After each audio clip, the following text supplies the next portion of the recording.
Hello and welcome to the first Crime Watch of the new year. We've dramatic video of a crime in progress and graphic reconstructions of events that you might discover are familiar. If so, please call us. We're live, as always. And the detectives behind me from across the country are waiting for your call. The number is 01 811 8055. Tonight, police need your help with two of the biggest ever post office break-ins, and we've reconstructed the raid at a Salisbury sorting office. The gang used highly specialised drilling equipment. We need information on a horrific arson attack at a house in Northampton. 3 people died. And on the murder of an 84-year-old lady who lived beside the railway track near Honiton in Devon. We also have a video recording shown for the first time of the extraordinary escape from Gartree Maximum Security Prison, Britain's first helicopter jailbreak. And later in the programme, we'll tell you what news there is so far of police investigations after last month's programme. Around midnight on Sunday, the 1st of November, a couple in their 60s and a 7-year-old child died in a house fire in Northampton. Someone squirted petrol into the front hall of their home.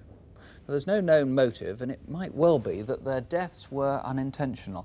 And if so, detectives hope that when the arsonist sees this disturbing reenactment of what resulted from their action, he, she, or they just might come forward voluntarily. Our reconstruction begins on the Thorpelands estate in Northampton just after 10:30 p.m. Hey, you little minx, get in that bed. Ah, now, no more nonsense, or Cyril will be after you. Sarah. Hey, Cyril, do you want a cup of coffee, love? Yes, please, love. Stacey lived with her grandmother, Florence Pennell.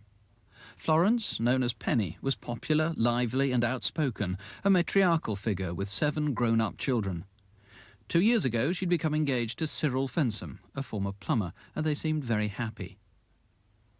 That Sunday, by midnight, their home was all in darkness, and all 3 were sound asleep. On the other side of Northampton, at Rubicon Casino, Penny's son Christopher, a regular there, was leaving after a successful night. He'd won over £400. He picked up a curry on his way home at Wellingborough Road. Just don't tell me you're filling your face again. I'll leave it, Boris. I haven't eaten all day. Mum's been babysitting. How you doing? You still in the taxis? Yeah, I'm going to get my own car and get it plated now, though. Have you got the car? Thank you very much, sir. I'll see you later, Thank you. Okay. Good night, sir. Thank you. Chris lived with his mother, and having bought some coke and cigarettes, he headed home. The Midnight News, this is Clive Bull. It was after midnight when he pulled into Southolm Court. He sat in the car for a moment, listening to the local midnight news. Murder. Independent Radio News. And the weather forecast, cloudy overnight. Everything is here. On the first floor, Christopher was watching BBC Two, a war film called Castle Keep.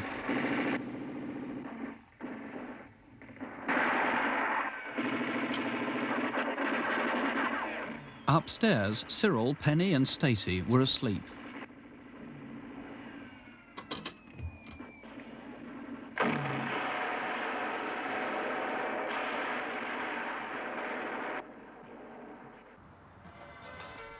"50 yards away, this woman, a neighbour, had bumped her car and got out to check the damage. A man had come from the direction of Southolm Court. She remembers there were red slats on the back of his Renault Fuego. The car drove off towards Lumbertubs Way dual carriageway.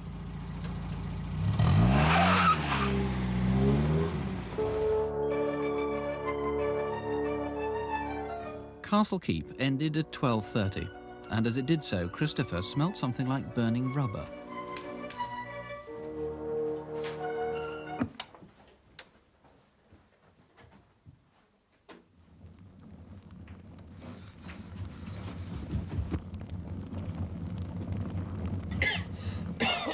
His first thought was to dial 999, but the phone wires were burnt through.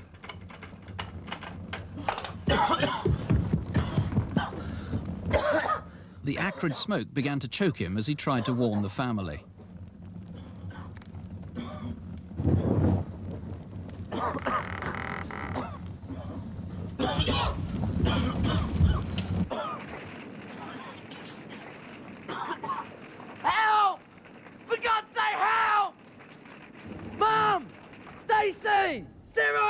There's a fire in Southholme Court. Mum! Stacey! Cyril! Someone started a fire! Mum! Go round the back!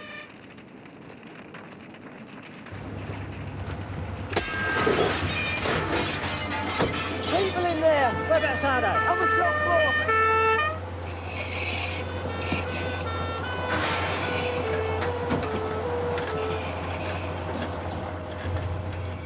Penny had jumped from the second floor window.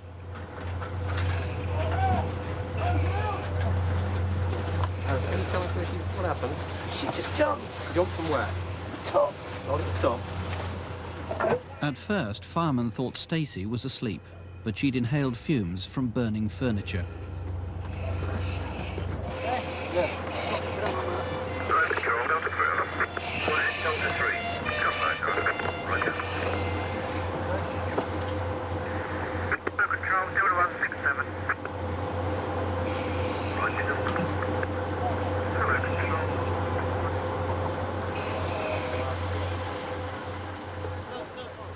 Stacey died 4 days later.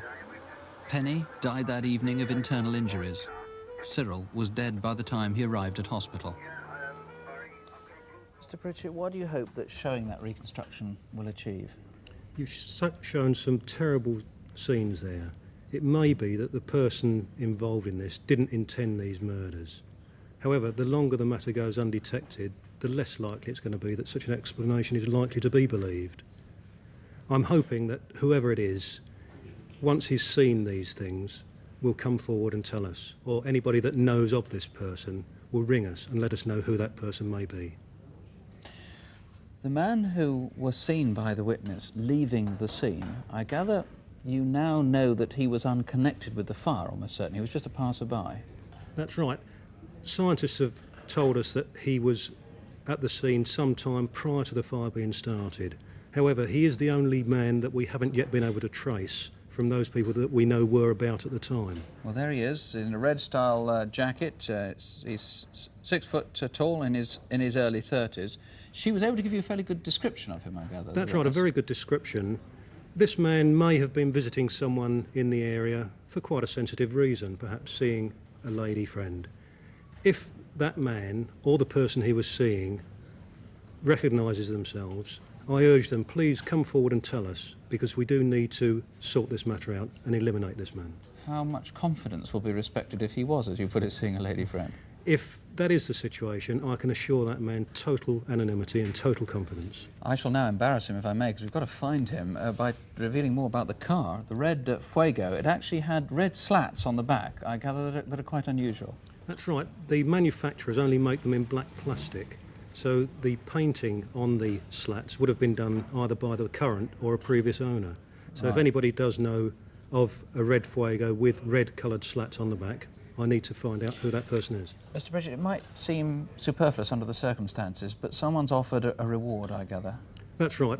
A local Northamptonshire businessman has offered £5,000 reward for any information leading to the detection of this crime. OK. Well, please do call us if there's any way you think you can help.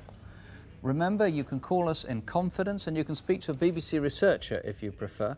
The number is 01811 8055. There it is. Or you can call the Northampton Incident Room.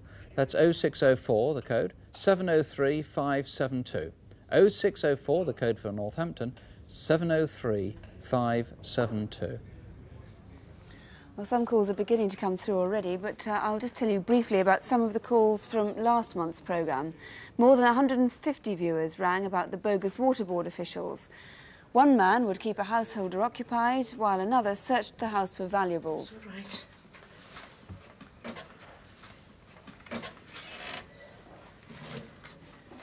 You are? Well, after the programme, police had several promising leads which haven't yet actually come to anything, but investigations are continuing. There's nothing to report yet on the farmhouse robbery in Cheshire. If you remember, 3 men armed with a shotgun took £3,000 worth of jewellery and cash. The regional crime squad is still sorting through information from about 250 calls which we had that night. There has been progress in the search for Linda Hunter from Carnoustie near Dundee. Linda, together with her dog Shep, has been missing since August when she left her home, probably to visit her parents in Glen Rothes. Her car was found abandoned next day in Manchester. We had 200 calls with 2 probable sightings of her car. In fact, one viewer may well have followed it for a good 80 miles. Another viewer called to say they'd found a dog that might well have been Shep near Tentsmuir Forest, which is about 20 miles from Linda's home. The dog was in bad condition, as though it had been abandoned, and it had to be put down, so we can't be sure it was Shep. But as a result of that call, police have launched extensive searches of that area, and Linda's parents are now offering a reward of £2,000 for further information. Well, we have more to report later on in the programme, and we'll keep you posted as the calls come in tonight. And now to Incident Desk, which this month is going to concentrate on that dramatic escape from Gartree Prison. Here are Constable Helen Phelps and Superintendent David Hatcher. Tonight we're asking you to help us find 2 of Britain's most wanted men and help identify the man who staged their extraordinary escape from prison. On Thursday, December the 10th, a helicopter was forced to land inside the walls of Gartree Maximum Security Prison in Leicestershire. John Kendall was serving 8 years for burglary with further charges pending. He'd escaped from prison once before, 4 years ago. Sidney Draper was halfway through a 25-year sentence for a murder that took place during an armed robbery in 1973.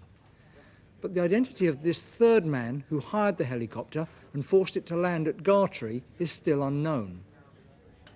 8 days before the escape, on Wednesday the 2nd of December, someone calling himself Andrew Downs, together with another man, chartered a helicopter from Essex to the Harborough Golf Course. Gartree is 4 miles from there. We now know that that trip was almost certainly a dummy run, but we'd like to hear from anyone who saw anything suspicious in the vicinity of the golf course on the day of the escape. During the same flight, the men asked to be flown over a location which took them past the prison. Later that day, they were seen in this library in Market Harborough, studying maps of the area. On the 10th of December, the man who gave his name as Downs hired another helicopter, this Bell Long Ranger, from Talair at Stansted Airport in Essex. Ian Evans was a pilot that day. They took off from Stansted at 2:30 in the afternoon and made several circuits of the Market Harborough area. Ian Evans remembers Downs looking at his watch. By 3 o'clock, Kendall and Draper would be leaving the prison workshops at Gartree and heading out onto the playing field. Just after 3, Downs produced a gun and told Ian Evans to fly to the prison. I don't know what went through my head in the first few seconds. He didn't really give me a lot of time to think, and at that time, obviously, I was going to do exactly what I was told. It was very apparent that the gun was real and he meant business. They landed on the playing field. What happened next was recorded by a prison security camera. The doors created a slight problem for them. Kendall is the one in the shorts. Draper follows him into the helicopter.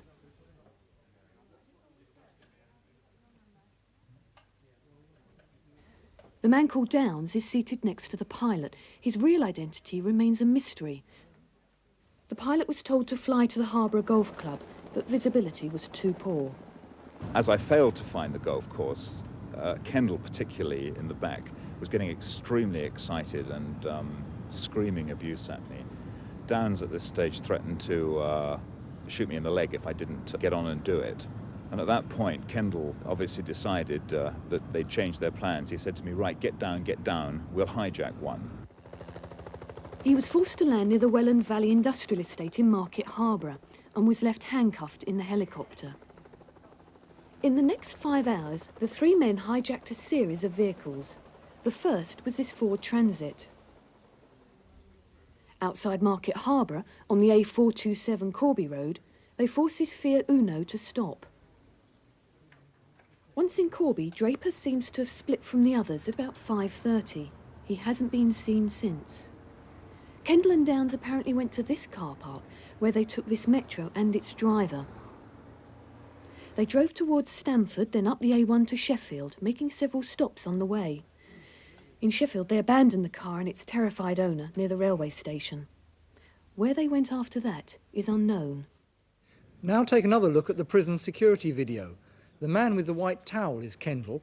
He's about 5'7", muscular build with sandy receding hair, and he wears glasses. Behind him is Draper.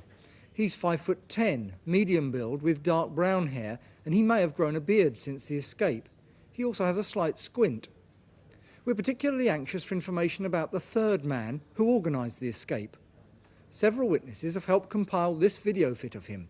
He's aged about 30, 5'7", slim, with receding hair and possibly a broken nose.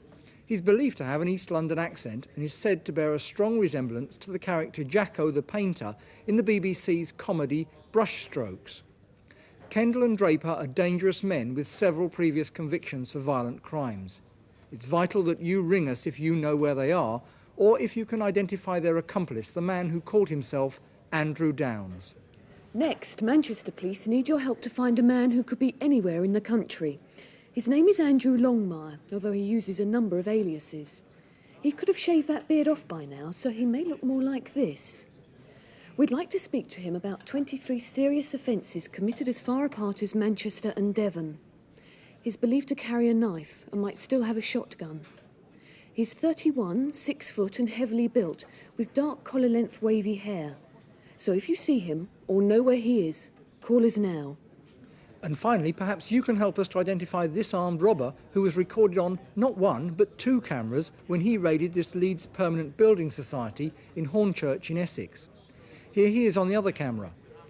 On the 26th of October last year, he escaped with nearly £15,000 in cash and cheques. Look closely at that face again and call us if you recognise him. He's described as 6 foot tall, of medium build, with dark brown receding hair and a pale, thin face. The number to ring, 01 811 8055. There it is, 811 8055. Well, as we've said so often on this programme, it's a fact that the least likely people to become the victims of a crime are the elderly. Few criminals sink that low. And that's one of the reasons that when it does happen, it's a matter of particular urgency that someone who's attacked an old person is found. Our next case tonight is the murder of an 84-year-old lady in Devon, Miss Ivy Batten. Police don't yet know for sure, but the motive was probably robbery. Somebody hoped she had cash or something else worth stealing at home. Our reconstruction begins near Honiton in East Devon, where Ivy Batten had lived all her life.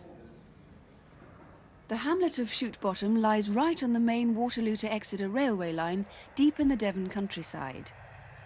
Ivy Batten moved here to this bungalow overlooking the railway line with her brother 22 years ago. When her brother died in 1979, she stayed on alone. Ivy had spent all her life in the area. She came from a large family and was very well known and much respected. She had numerous nephews and nieces. Come on, Janet, you've been out there long enough. I've made the tea, so come and have a cup. It hasn't taken as long as I thought, actually. Her great-niece Janet was a regular visitor. On Wednesday, the 25th of November, Janet had stopped by to see Ivy, who'd been unwell with a chill. Have you done any Christmas shopping yet? No, I haven't even started, Auntie. I haven't even bought my Christmas cards yet. Oh, I started to do my cards now. Yeah, oh, that reminds me. I picked you up your stamps and a couple of chicken pieces. Oh, thank you, dear. Oh, they look lovely. I should put one in the casserole and the other one can go in the freezer for now. But that's why I got you 2 portions, because I thought that you would want to do that. Well, thanks, dear, for what you've done today. Oh, that's all right, Auntie. But listen, take care of that chill, OK? And I'll pop back and see you on Sunday. Right, Ella. Bye, Thank then. you. Bye. Bye.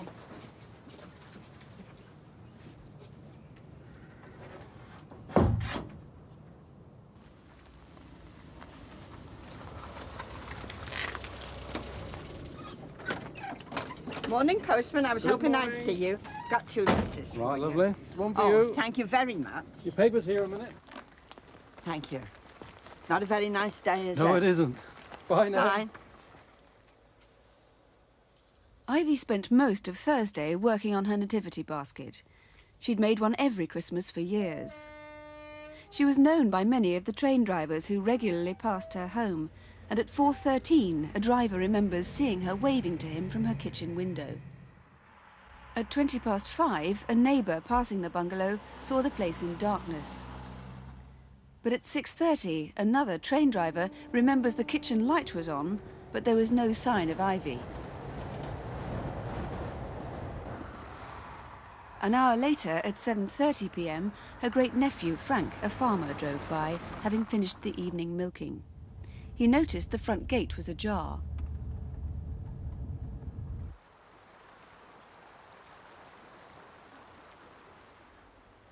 At 9 o'clock next morning, Janet and her friend Ruth took her dog for his usual walk.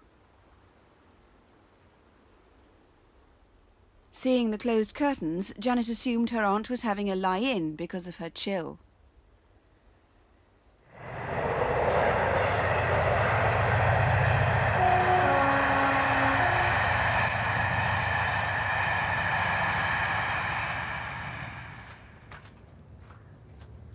Next morning, Saturday, all the deliveries arrived as usual.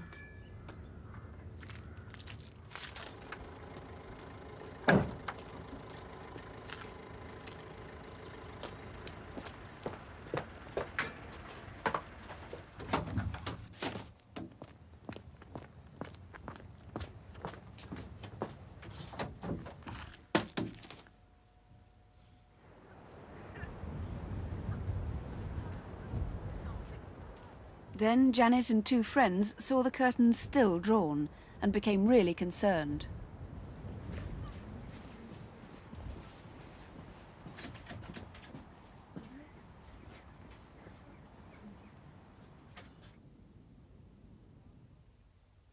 Janet found her aunt's body on the sitting room floor.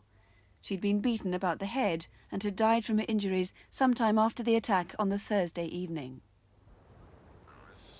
When the police searched the bungalow for forensic evidence, they found that the electricity had been turned off at the mains.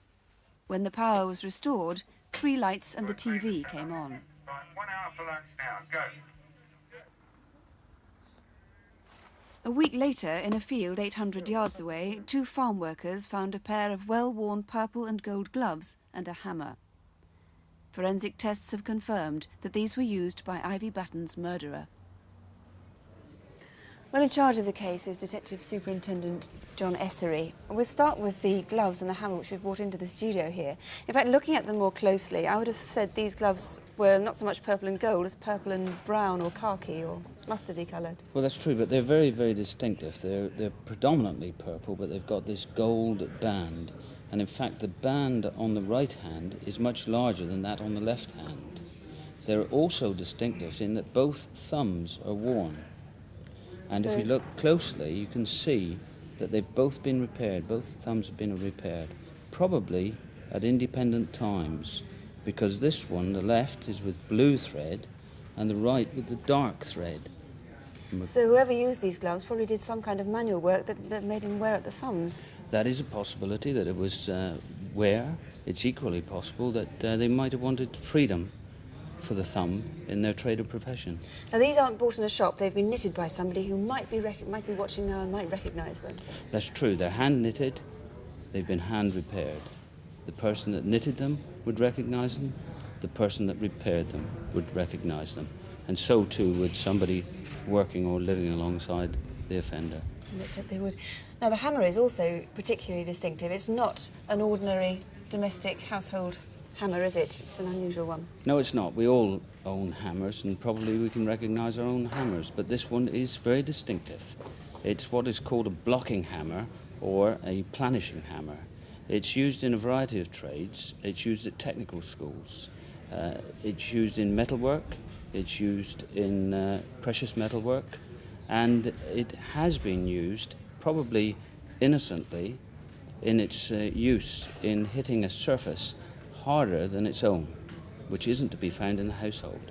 And from our inquiries, we know that that hammer was made between April 74 and the 31st of December 76. We can see it's split here. That makes it even more distinctive. Yes, I think that the person that's used that hammer, the innocent person that's used that hammer, will recognise it. They'll recognise it by the crack on it.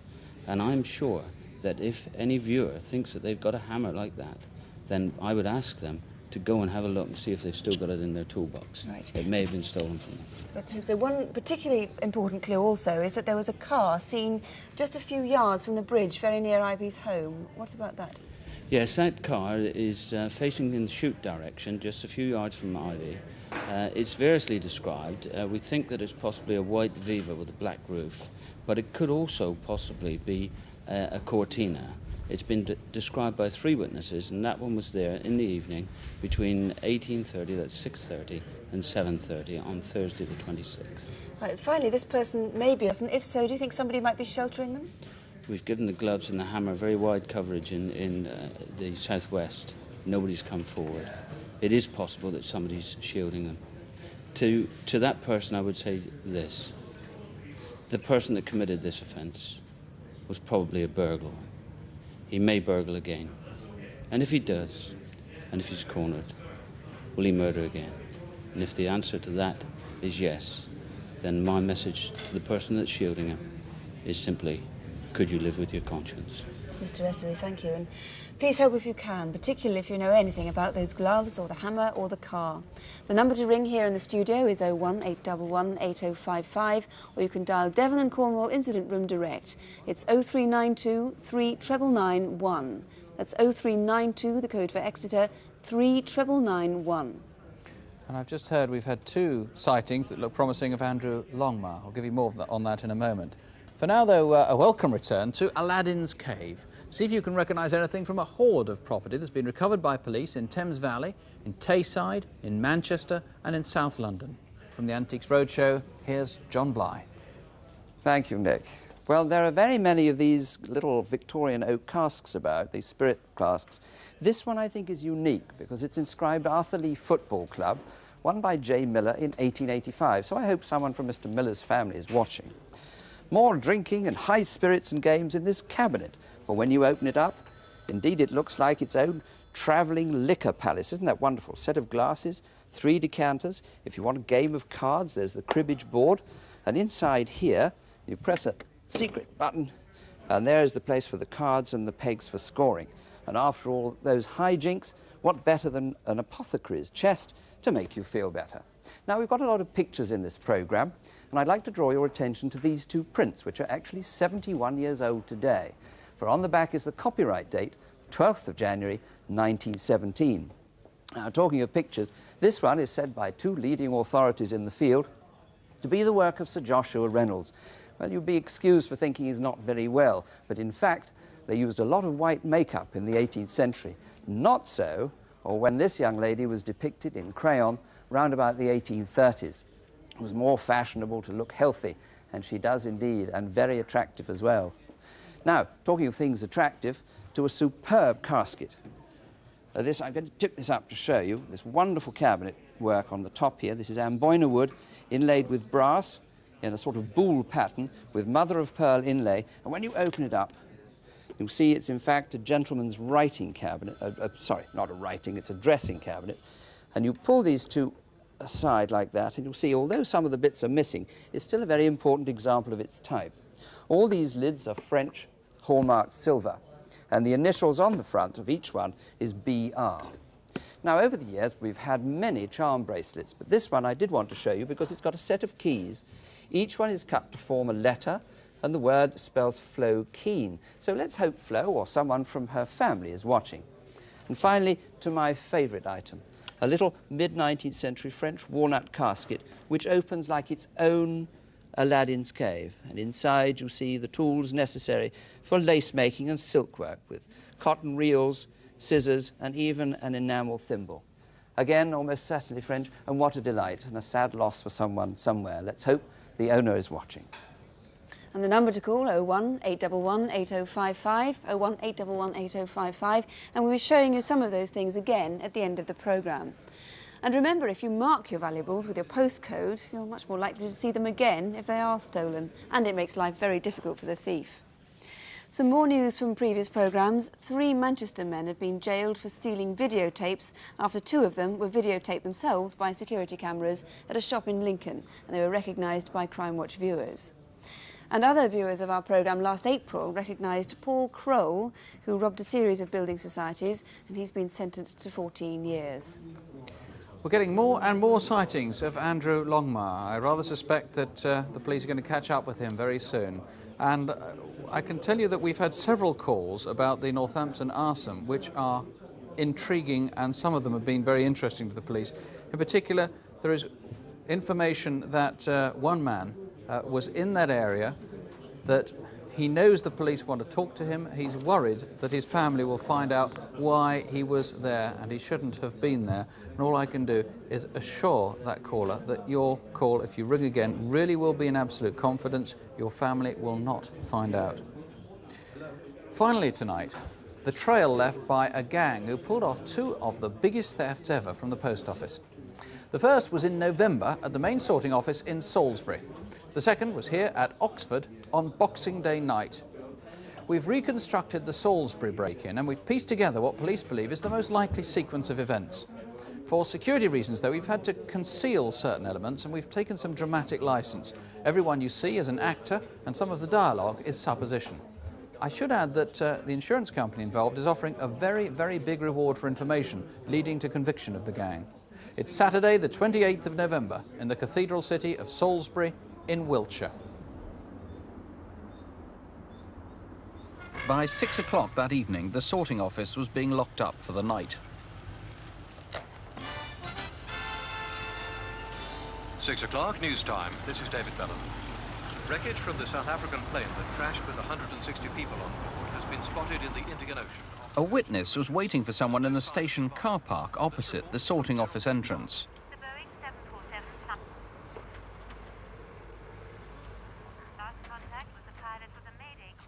He saw two men get into what he thinks was a black VW Golf. He noticed a black Labrador on the back seat. The two other men went into the shadows and seemed to exchange something.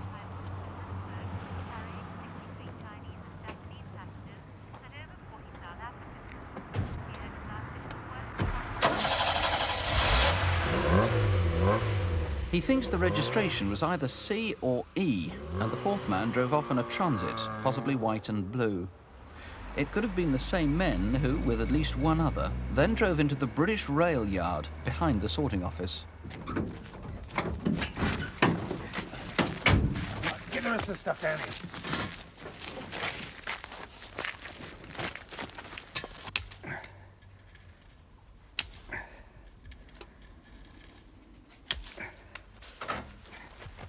Right, come on, lads. We're through.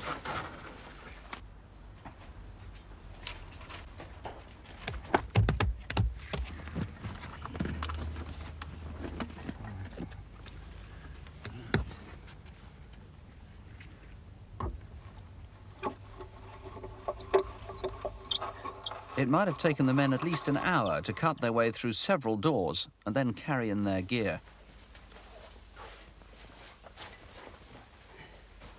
The drill they brought to bore through the safe room wall weighed 200 weight. Hey, one of you give us a hand with this drill, will you?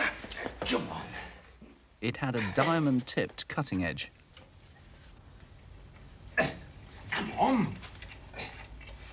Right. Ready? Yeah, a minute.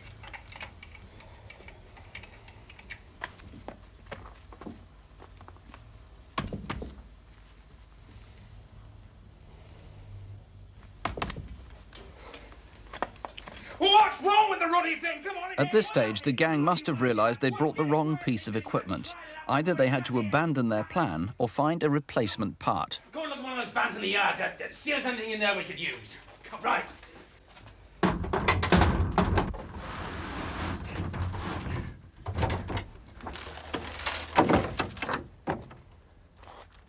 They didn't find what they needed, but they may well have seen a label giving the address of a local tool company. This hire shop was just around the corner, but for some reason another branch south of Salisbury was visited that night. This is on the busy Southampton Road.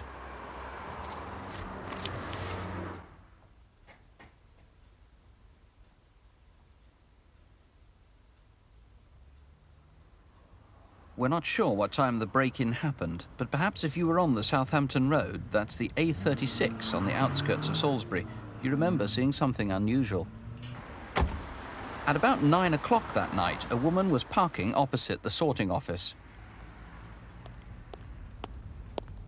She noticed a man in a camel coat shouting to someone in the yard, who must have been one of the gang. Crisps, cigarette packets and discarded matches were found in the sorting office restroom, where presumably the burglars waited.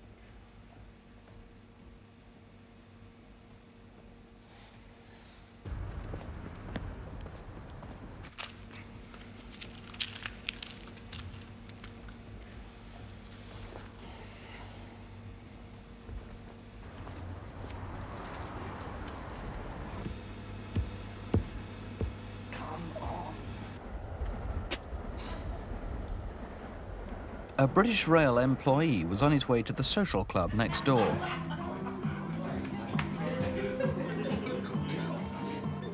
He knew there shouldn't have been anyone in the sorting office, so he went to find a friend who he knew worked there.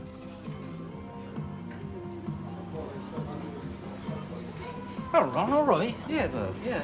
Here, is there supposed to be someone in over there tonight? Ah, of course not. Saturday. Well, why? I just seen two blokes in there, I think. Give over. Well, no, they seemed to duck down behind a couple of chairs when I walked by. Eh? Yeah, one of them had a sort of woolly hat on, and the other a dark coat. Sure? Yeah. We better go and have a look then, haven't we? Yeah, it was over there. It was probably about 9:20 when they checked out the building, but they saw nothing unusual.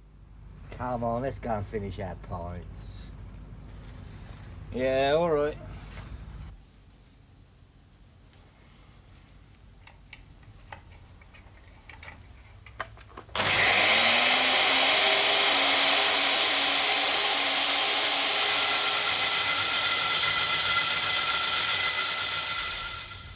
They got away with £250,000. But they may well have been disturbed, for they left behind most of their equipment. Someone must have had a second set of drills, for similar tools to these were used 4 weeks later in the Oxford break-in. Though these burglaries happened in the south of England, this gear comes from the north. Near Leeds over 2 years ago, the drill rig was stolen from a warehouse. Then in Manchester, just 2 weeks before the Salisbury raid, oxyacetylene cutting equipment was stolen. And in Leicester, someone bought a crowbar which was left behind in the Oxford raid. The robbers brought their tools in these holdalls, including this one, a woman's brown bag, and maybe you recognise this matching pair of ladies' gloves. This plastic funnel was also found in the bag. It's been traced to a chain of shops based north of Coventry. Or maybe you recognise the spanner with Gaz or Kaz written on the sticky tape.